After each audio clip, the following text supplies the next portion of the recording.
ধন্যবাদ আপনাদের মূল্যবান প্রশ্ন রাখার জন্য। আমি প্রথমেই আল্লাহ পাকের কাছে শুকরানা আদায় করি যে বর্তমান সরকার প্রধান জনাব তারেক রহমান সাহেব, একটু আগে উল্লেখ করেছি যে আমাদের সংসদীয় কমিটিতে চলার সময়ে ওনার চিন্তা চেতনা ইতিমধ্যে আপনারা প্রকাশ পেয়েছে দেখেছেন। যে কোনো ঘটনা সুন্দর কাজ বা করতে যে অসুন্দরও যদি হয়ে যায়, পূর্ব প্রস্তুতি যদি যে কোনো কাজে থাকে, এই কাজটি সফল হতে বাধ্য।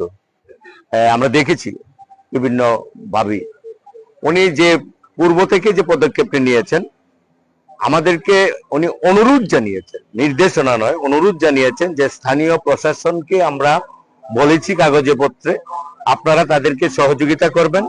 আমরা মনে করি যে বেসিস সরকারে এটা তো হিসাব নেই, দুর্নীতি বা লুটপাটের কোনো হিসাব নেই।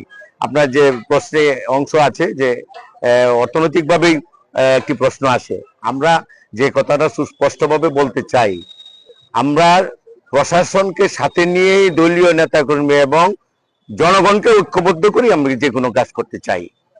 মোট কথা হলো যে আমরা জবাবদিহিমূলক সমস্ত কর্মকাণ্ডে অংশগ্রহণ করতে চাই। তা আমরা এই ইচ্ছা প্রকাশ করলে আমি মনে করি যে কোনো ভালো কাজ করার সুন্দরভাবে সম্পন্ন করা সম্ভব। আমাদের এই কাজটি কন্টিনিউ চলবে। আমিও ইতিমধ্যে আমার যতটুকু ধারণায় সেই স্কুল জীবন থেকে এই সমস্ত কাজকর্মে জড়িত ছিলাম, আজকে অবধি আছি। আমরা সকল কর্মে আমরা নিজেদেরকে নিয়োজিত করে সহযোগিতা করব আর জবাবদিহিতামূলক সমস্ত কাজকর্ম করতে চেষ্টা করব।